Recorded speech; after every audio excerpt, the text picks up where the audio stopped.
ప్రేక్షక మిత్రులందరికీ కూడా శుభాకాంక్షలు.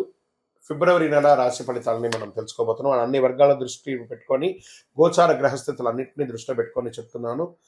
జాతకం అనేది పడుతున్న వర్షానికి ఒక్క గొడుగు మాత్రమే కానీ జాతకం జీవితం కాదు. మీరు మిమ్మల్ని నమ్మండి, మీ ఇష్టదైవాన్ని నమ్మండి, మీరు చేయాల్సిన బాధ్యతను ఖచ్చితంగా నెరవేర్చండి. భగవంతుడు మీతోనే ఉంటాడు. మనం ప్రయాణంలో ఒక స్పీడ్ బ్రేకర్స్ ఎలా ఉంటుందో అలా జాతకాన్ని వాడండి. ఈ యొక్క జాతకం ఈ వీడియో మీ యొక్క వ్యక్తిగత జాతకానికి ఒక 30% మాత్రమే వస్తుంది. మీ యొక్క సంపూర్ణ జాతకం మీ యొక్క date of birth, time of birth ద్వారానే వస్తుంది. కాబట్టి జాతకం పడుతున్న వర్షానికి గొడుగు. కర్కాటక రాశి మిత్రులారా, 2026 ఫిబ్రవరి మాసం శుభాశుభ ఫలితాలు ఎలా ఉన్నాయంటే, కర్కాటక రాశి వారికి అందరికీ కూడా నమస్కారం, శరణమయ్యప్ప. ఇది స్త్రీ పురుషులు ఇరువురిని దృష్టిలో పెట్టుకోవాలి చెప్పడే యొక్క లోతైన గ్రహ విశ్లేషణ. చివరి వరకు వింటే మీ మనసులో నడుస్తున్న గందరగోళానికి సమాధానం దొరుకుతుంది. ఎందుకు ఈ నెల నెమ్మదిగా అనిపిస్తుందో అర్థమవుతుంది. ఏ విషయంలో ఆగాలో స్పష్టత అనేది కూడా వస్తుంది. గురు భగవానుడు 12వ స్థానంలో, శని 9లో, రాహు 8లో, కేతు 2లో, చంద్రుడు కర్కాటక రాశి అధిపతిగా మనస్సు భావోద్వేగం మీద ఉంటారు. అంటే ఈ నెల మీ జీవితంలో బయట మార్పులు తక్కువ, లోపల మార్పులు చాలా ఎక్కువ కావాలని ఉంది. కర్కాటక రాశి వారికి నెల ఎక్కువగా ఆలోచిస్తున్నారు, లేక నిజంగా సమస్య ఉందా, ఈ సందేహం నిర్ణయాలు ఆలస్యం చేస్తుంది, మాటలు ఆపేస్తుంది, మనశ్శాంతి తగ్గుతుంది. ఈ నెల భావోద్వేగాలతో కాదు, అవగాహనతో కొనాలి. మీకు సమయం బాగుంది. మళ్ళీ చెప్తున్నాయి, మీకు సమయం బాగుంది. నెగిటివ్ థింక్ చేయడం మానేయండి. అన్ని అద్భుతంగా ఉంటుంది. ఉద్యోగస్తులు, ప్రభుత్వ ప్రైవేట్ ఉద్యోగస్తులకి పని ఉంటుంది, గుర్తింపు వస్తుంది, బ్యాక్గ్రౌండ్ బాధ్యత పెరుగుతుంది. జాబ్ మార్పు మాత్రం వద్దు. నిశ్శబ్దంగా పనిచేస్తే భవిష్యత్తులో లాభం ఉంటుంది. మీ పని కనిపించకపోయినా మీ విలువ మాత్రం ఏమాత్రం తగ్గదు, అద్భుతంగా ఉంటుంది. ఇంకా ఇంటర్వ్యూస్, కొత్త ఉద్యోగాల కోసం ఉన్నటువంటి ఇంటర్వ్యూలో ఆలస్యంగా అయినా కాన్ఫిడెన్స్ తగ్గదు, అద్భుతంగా సాధిస్తారు. గ్రహాల వల్ల అన్ని రకాల ఫ్లోను మీరు చేస్తారనమాట. ఇండస్ట్రీస్ మార్పుల్లో ఆలోచనలు చేసే అవకాశాలు ఉన్నాయి. వ్యాపారంలో రిస్క్ పెరుగుతుంది, దానికి తగ్గట్టుగా లాభం కూడా వస్తుంది. సర్వీస్ సెక్టార్లో స్థిరత్వం ఉంటుంది. కొత్త బిజినెస్ ఏది చాయద్దు. రక్షణ రంగంలో ఉన్న వాళ్ళు, పోలీసు, డిఫెన్స్ వాళ్ళకందరికీ కూడా ఇది ఒక మంచి సమయం కూడా చెప్పచ్చు. ఆర్థికమైనటువంటి పెట్టుబడులు, అకస్మాత్ ఖర్చులు పెరిగే అవకాశాలు ఉన్నాయి. షార్ట్ టర్మ్ ట్రేడింగ్ వద్దు, ట్రేడింగ్లో లాంగ్ టర్మ్ వెళ్ళండి. లాభం ఆలస్యంగా వచ్చినా స్థిరత్వంగా వస్తుంది. భావోద్వేగాలతో వద్దు, ప్లాన్ అవసరం షేర్ మార్కెట్లో ఉన్న వాళ్ళకి. ఇంకా విదేశీ చదువు, విదేశీ ఉద్యోగం కోసం ప్రయత్నం చేసే వాళ్ళకి అవకాశాలు ఆలోచనకు మించి వస్తాయి, తప్పకుండా సాధిస్తారు. ఈ నెల ప్లానింగ్ మంచిది. వీసా ప్రాబ్లమ్స్, డాక్యుమెంట్ ప్రాబ్లమ్స్ అవన్నీ కూడా క్లియర్ అయిపోతుంది. మీ అటానమీని సంప్రదించి చక్కగా వివరాలన్నీ కూడా తెలియజేసుకోండి. వ్యవసాయదారులకు దిగుబడి ఆలస్యమైన మంచి లాభాలతో ఉంటుంది. నీటి నిర్వహణకి ఖర్చులు పెరుగుతాయి. ఓర్పు రైతులకి చాలా అవసరం అని కూడా చెప్పొచ్చు. రియల్ ఎస్టేట్లు కొనుగోలు, అమ్మకాలు రెండు మిశ్రమంగా ఉంటుంది. ధర తక్కువ అనిపించినా కొనుగోలు అమ్మకాలు అయితే జరుగుతూ ఉంటుంది, ట్రాన్సాక్షన్ జరుగుతుంది. కుటుంబ అభిప్రాయాలు చాలా కీలకం అని కూడా చెప్పచ్చు. డాక్యుమెంట్స్ జాగ్రత్త అని కూడా చెప్పచ్చు. కోర్టు కేసులు ముందుకు కదులుతాయి. తీర్పు ఆలస్యమైన విజయం వచ్చే అవకాశం ఉంది. కొత్త కేసులు చేయవద్దు. సెటిల్మెంట్ ఆలోచన మంచిది. ప్రేమ, కుటుంబం, బాధ్యత మధ్యలో ఉన్నప్పటికీ భార్య భర్తల మధ్య తగాదాలు ఉన్నా కూడా మిశ్రమంగా ఉంటుంది. ఎందుకంటే కొంచెం మీరు కర్కాటక రాశి కొంచెం నోరు అదుపులో ఉంటుకుంటే మంచిది. ఎందుకంటే మీరు అప్పుడప్పుడు ఎదుటి వారి ఎలా ఆలోచన చేయకుండా ఏదో ఒకటి చెప్పేస్తారు, ఒకటి జాగ్రత్త. పిల్లల విషయంలో టెన్షన్ ఉంటుంది, కొంచెం జాగ్రత్తగా ఉంటే చాలు. చిన్న మాటకే ఎక్కువ గాయం అవుతుంది, మానసికమైనటువంటి గాయాలు వస్తాయి. మాట కంటే ఆప్యాయత చాలా అవసరం కాబట్టి జాగ్రత్తగా ఉండండి. స్పోర్ట్స్ వాళ్ళకి నిద్రలేని ధనం ఉంటుంది. కాస్త ఛాతీ దగ్గర, జీర్ణక్రియల దగ్గర కొంచెం సమస్యలు వస్తుంటే జాగ్రత్త పడండి. హెల్త్ పరంగా కూడా నీరు ఎక్కువ తాగండి, ఒంటరిగా కొద్దిసేపు ఉండండి, వ్యాయామం చేయండి, సూర్య నమస్కారాలు ఎక్కువ చేస్తుండండి హెల్త్ బాగుండడానికి. ఇక ఈ నెల అదృష్ట రంగు తెలుపు మరియు వెండి, అదృష్ట సంఖ్య 2, అదృష్ట దిక్కు ఉత్తరం, అదృష్ట రోజు సోమవారం, అదృష్ట సమయం సాయంత్రం 6 గంటల నుంచి 8 గంటల వరకు. ఈ 2 గంటల సేపు ఏదైనా నిర్ణయాలు తీసుకోవాలన్నా, ఆర్థికమైనటువంటి నిర్ణయాలు తీసుకోవాలన్నా, ఏదైనా ముఖ్యమైన నిర్ణయాలు తీసుకోవాలన్నా this is the right time. ఇంకా పరిహారం ఏదైనా ఉండాలంటే సోమవారం ఓం నమ శివాయ అని 108 సార్లు చెప్తుండండి. పాలు, అన్నం దానం ఇవ్వండి. కోపం వచ్చినప్పుడు ఎక్కువ నీళ్లు తాగండి. మీ వయస్సు సంఖ్య ఎంత ఉందో అన్ని దీపాలను మీ ఇష్టదైవం దగ్గర వెలిగించండి.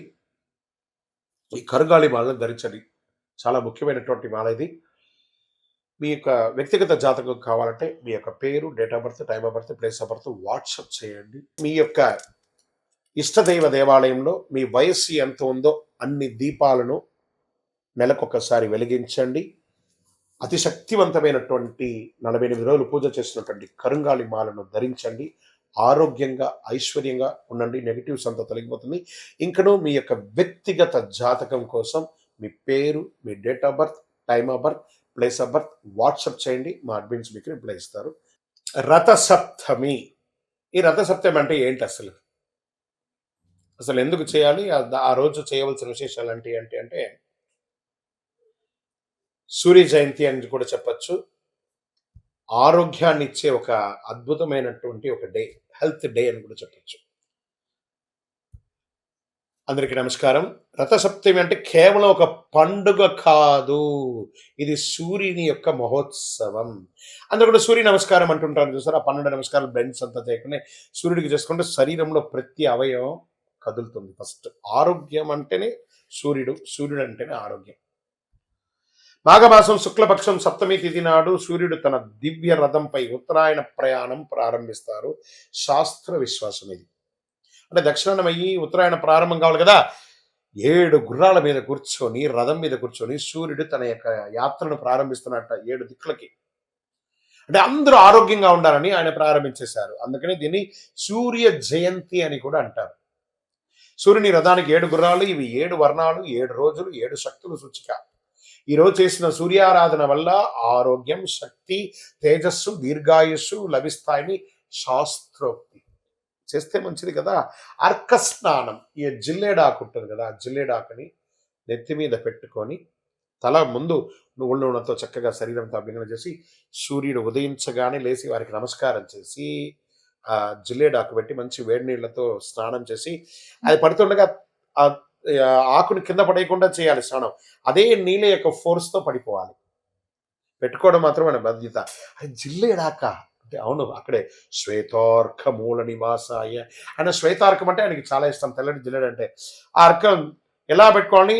ఆకులు తల, భుజాలు, మోకాళ్ళపై ఉంచుకొని స్నానం చేయాలి. ఇది రోగ నివారణకు ఒక అద్భుతమైనటువంటి శక్తి. కాబట్టి ఆన్లైన్లో తెచ్చుకొని, సిటీలో ఉన్న వాళ్ళకి దొరకవచ్చు, ఆన్లైన్లో తెచ్చుకొని, లేదా కొంచెం అటుపక్క అలా వెళ్ళండి.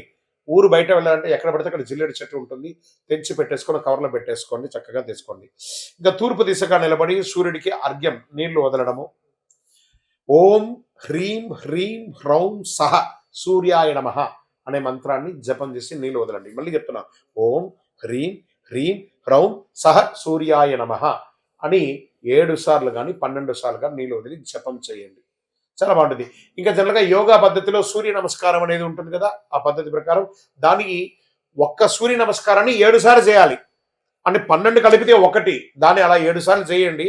సంవత్సరానికి కావాల్సిన ఎనర్జీ నకసిక పర్యంతం ఆరోగ్యం అంతా బ్రహ్మాండంగా అయిపోతుంది.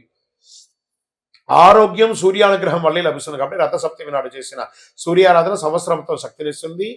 అద్భుతమైనటువంటి విశేషాలను పొందుతా. ఈరోజు ఏం చేయాలి? ఉదయం లేవగానే అద్భుతంగా పెద్దవాళ్ళకి నమస్కారం చేయాలి. మంచి ఒక చెట్టు నాటాలి. ఒక్క చెట్టు అయినా ఈరోజు నాటాలి అని చెప్పడం ఆరోగ్యం. దీంట్లో ఎలా ఉంటుందంటే ఆ రోజు విశిష్టత ఏం చెప్పుకోవాలంటే సూర్య జయంతి కూడా అని పిలుస్తారు. ఆరోగ్యం, దీర్ఘాయుషు, తేజస్సు, మహాశుభదనం, శరీరం నుండి అలసట, రోగ నివారణకు అనుకూలం, పితృదోషాలని తొలగిపోతాయి రేపు కానీ ప్రార్థన చేస్తే.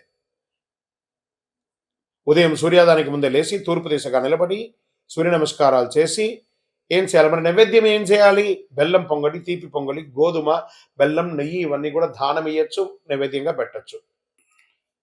మహాశివరాత్రి ఫిబ్రవరి 15వ తారీఖున 2026 మహాశివరాత్రి వస్తుంది. ఇంకా శివరాత్రి అనగానే అందరూ దేవాలయాలకు వెళ్ళి అభిషేకారాధన చేసేసుకొని చాలా అద్భుతంగా చేస్తారు కదా. కాస్త దాని గురించి కొంచెం ఎన్లార్జ్ చేసి చూద్దాం. శివరాత్రి ఒక్క రాత్రి జీవితాన్ని మార్చే శక్తి అండి. ఆ శివుడు, గరుడకంఠుడు, భోళాశంకరుడు మనకందరికీ అనుగ్రహం ఇచ్చే అందరికీ ఒక శుభదినం చెప్పచ్చు. నమస్కారం భక్తులారా. మహాశివరాత్రి అంటే కేవలం ఉపవాసం కాదు, కేవలం జాగరణ కాదు. ఇది మనలో అజ్ఞానాన్ని చీల్చి చెండాడి రాత్రి. ఇది శివతత్వాన్ని అనుభవించే ఒక అద్భుతమైనటువంటి రాత్రి అని కూడా చెప్పచ్చు. శివరాత్రి ఎందుకు అంత ప్రత్యేకమో, ఈ ఒక్కరోజు ఎందుకు జీవితానికి కీలకమో, నిజంగా శివుడు ఏమి ఇస్తాడో మీకు స్పష్టతగా అర్థమవుతుంది ఈ వీడియో పూర్తి చూస్తే. శివ అంటే శుభం, రాత్రి అంటే అజ్ఞానం. ఆ యొక్క శుభాన్ని ఇచ్చే శివుడు అజ్ఞానాన్ని ఇచ్చే ఆ రాత్రిని తొలగించే రాత్రి శివరాత్రి. అజ్ఞాని నశించి శుభతత్వం వెలుగులోకి వచ్చే రాత్రి. ఈ రాత్రి శివుడు పుట్టినరోజు కాదండి, బాగా గుర్తుపెట్టుకొని, వివాహం జరిగిన రోజు మాత్రమే కాదండి. ఇది మన చైతన్యాన్ని మేలుకొలిపే రోజు కూడా. ఈ రాత్రి ఎందుకు అంత శక్తివంతమైనదంటే, పురాణాల ప్రకారం మహాశివరాత్రి నాడు భూమి, ఆకాశం, బ్రహ్మాండ శక్తులు ఒకే లయలో ఉంటాయి. మన శరీరంలో శక్తి సహజంగా పైకి ప్రయాణిస్తాయి. అందుకే ధ్యానం సులభం, మంత్ర జపం ప్రభావవంతంగా ఉంటుంది, మనసు నిశ్శబ్దంగా ఉంటుంది. ఇది భక్తి కాదు, శరీరం మనసు యొక్క శాస్త్రం అని కూడా చెప్పచ్చు.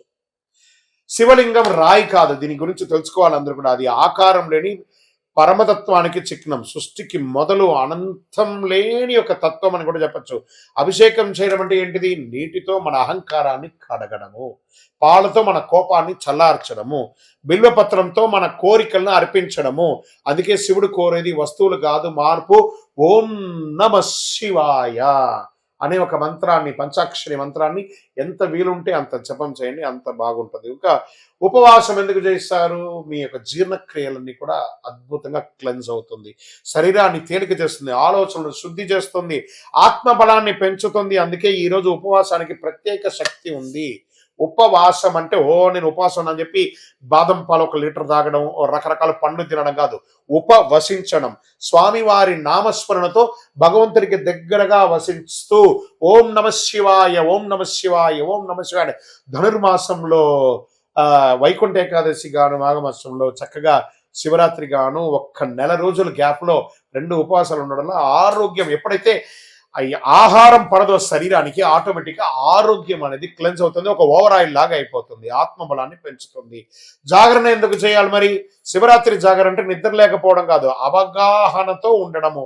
నిద్ర అజ్ఞానం, జాగరణ జ్ఞానం అన్నారు. అందుకే ఈ ఒక్క రాత్రి జాగరణ జీవితంలో ఎన్నో తప్పుల నుంచి కాపాడుతుంది, జాగరణిస్తుంది. ఎవరు శివరాత్రి పూజ చేయాలి? ఉద్యోగ సమస్యలు ఉన్నవారు, ఆరోగ్య సమస్యలు ఉన్నారు, మానసిక ఒత్తిడి ఉన్నారు, కుటుంబ కలహాలు ఉన్నవారు శివుడి సమస్యలతో తీసుకోపోడండి. సమస్యను ఎదుర్కొనే శక్తిని ఇస్తాడు, గుర్తుపెట్టుకోండి. అది శివరాత్రి రోజు చేయండి, ఇదే శివకృప. శివరాత్రి రోజు ఏం చేయాలి? సాధ్యమైనంత వరకు ఉపవాసం ఉండాలి, శివనామస్మరణ చేయాలి, బిల్వపత్రార్చన చేయాలి, కొద్దిసేపు మౌనం ఉండాలి, రాత్రి ధ్యానం లేదా మంచి కథ, శివకథ వినండి చక్కగా. అందుకని సినిమాలకు వెళ్ళి టైం పాస్ చేయడం కాదు. భయం అవసరం లేదు, ఖరీదైన పూజ అక్కర్లేదు, భక్తి అవగాహన చాలండి. ఎవరు చెప్పిన శివరాత్రి నిజం, ఇది గుర్తుపెట్టుకోండి. శివుడు కోరికలు తీరుస్తాడు అనుకుంటే అది భక్తి, శివుడు మనల్ని మారుస్తాడు అనుకుంటే అది జ్ఞానం. మహాశివరాత్రి కోరికల పండగ కాదు, చైతన్య పండగ. మహాశివరాత్రి మీ జీవితంలో శాంతి, స్థిరత్వం, శివతత్వం ప్రసాదించాలని ఓం నమ శివాయ. అందరూ ఆయురారోగ్య ఐశ్వర్య భోగభాగ్యాలతో ఉండాలని అఖిలాండ కోటి బ్రహ్మాండ నాయకుడు ఆ యొక్క కైలాసనాథుని ప్రార్థన చేసుకుంటున్నాం. ఓం నమ శివాయ, ఓం నమ శివాయ, ఓం నమ శివాయ.